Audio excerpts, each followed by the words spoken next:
Ditipu 700 juta oleh karyawan sendiri dan terpaksa kehilangan ruko, tapi bisa bangkit lagi berkat kerja keras, komitmen dan attitude yang baik.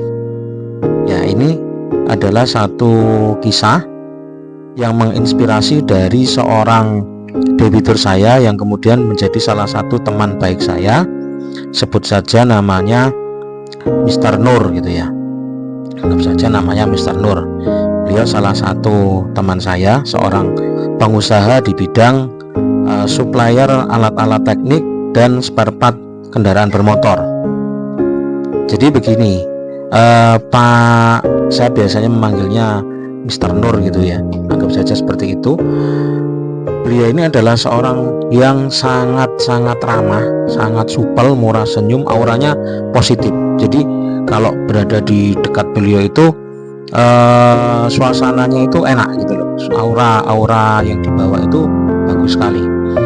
Orangnya murah senyum, supel, suka nyapa orang dan ringan tangan, suka membantu orang.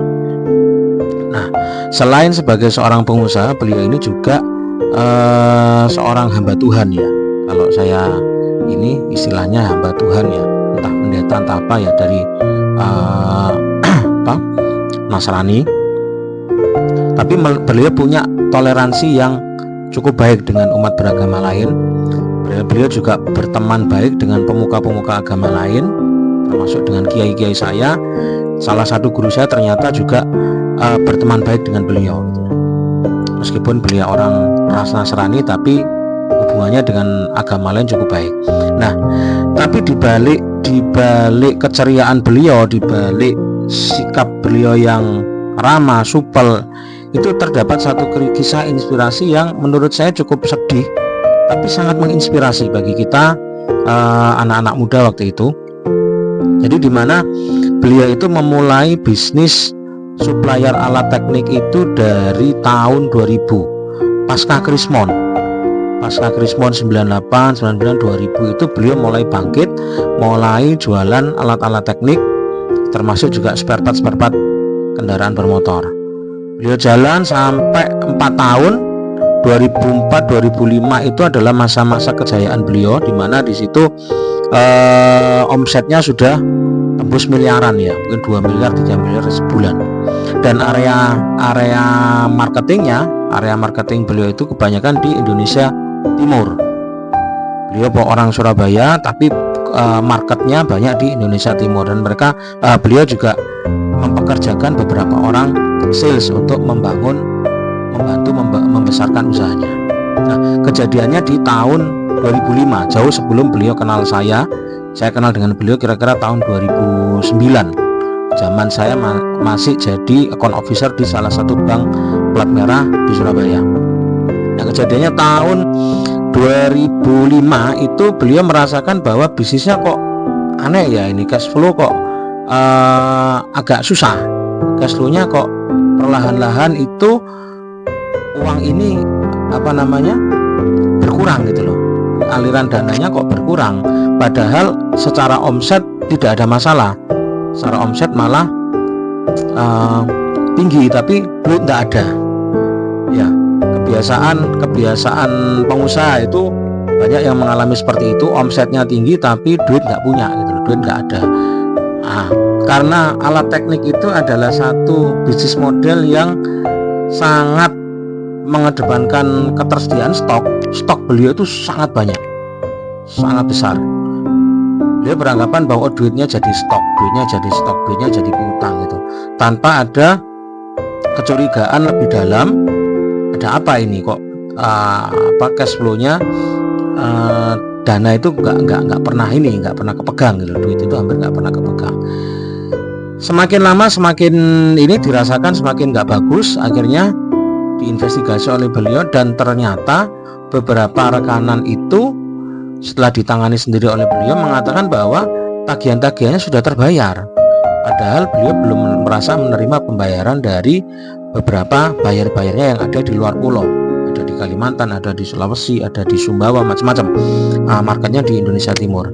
Setelah dilakukan cross check, ternyata benar sekian bulan itu, sekian bulan sekian tahun itu, duit yang dibayarkan oleh buyer ini ternyata ditilep oleh salah satu karyawannya, dan jumlahnya nggak tanggung-tanggung. Ketika dilakukan investigasi, total kerugian beliau yang ditipu oleh karyawannya, duitnya dibawa lari karyawannya itu sekitar sampai 700 juta,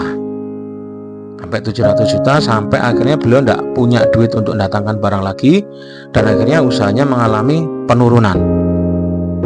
Nah, singkat kata, untuk menutupi kerugian ini beliau harus menyelesaikan tagihan-tagihannya ke supplier.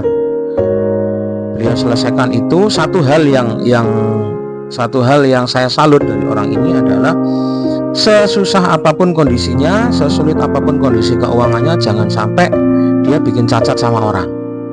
Akhirnya dia putuskan untuk menjual sebagian asetnya, termasuk salah satu rukonya yang ada di Jalan Kenjeran waktu itu.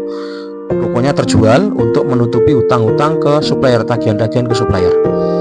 Nah, ketika saya ketemu dengan beliau tahun 2008-2009, diperkenalkan oleh seorang debitur juga, kondisinya sudah sangat memprihatinkan.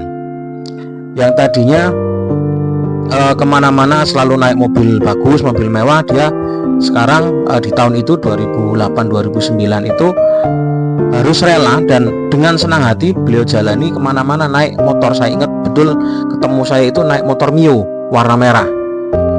Beliau naik motor Mio warna, tapi auranya tetap bagus orang ini. Auranya tetap bagus dan mulai merintis usaha lagi dari nol lagi. Ya, waktu ketemu saya di 2008-2009 itu mulai usahanya pelan-pelan bangkit lagi dan minta bantuan untuk pendanaan modal kerja dari bank tempat saya bekerja. Nah, saya kolek lah data-datanya semuanya.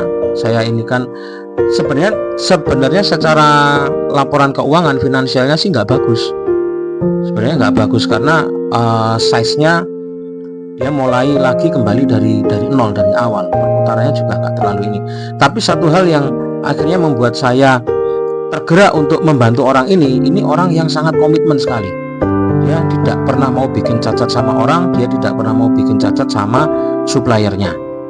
Akhirnya saya dengan berbagai cara saya bantu, akhirnya kita bisa cairkan kreditnya. Waktu itu kalau tidak salah di angka 400 jutaan dari tempat saya kita cairkan, dan dari situ beliau akhirnya bangkit lagi dan usaha alat tekniknya kemudian berkembang lagi sampai kembali nembus ke Indonesia Timur.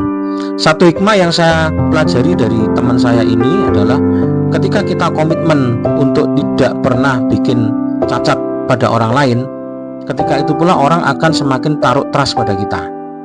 Terbukti walaupun beliau saat itu tidak punya modal, supplier itu tetap dengan senang hati, dengan sukarela untuk mensuplai beliau. Dia tinggal ngomong saja, sebenarnya Pak aku butuh ini, butuh barang ini, itu sebenarnya disuplai sama supplier. Tapi beliau orangnya yang cukup hati-hati, jadi nggak terlalu memanfaatkan kebaikan dari supplier, kepercayaan supplier ini. Beliau tetap jaga nama baik, beliau tetap komitmen untuk menjaga kepercayaannya supplier.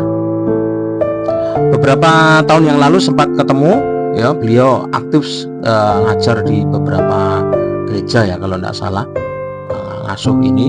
Dan saya tanya, bisnis gimana Pak? Oh, bisnis alhamdulillah puji Tuhan katanya, bisnis puji Tuhan berjalan baik Pak, sekarang lancar, usahanya begini. Bahkan istrinya juga dibantu sama beliau, dikasih bisnis sendiri, suplai perlengkapan hotel di beberapa kota di Indonesia Timur. Itu istri beliau juga suplai beberapa perlengkapan hotel.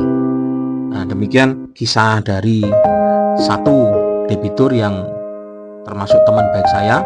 Mudah-mudahan menginspirasi kita semuanya. Terima kasih.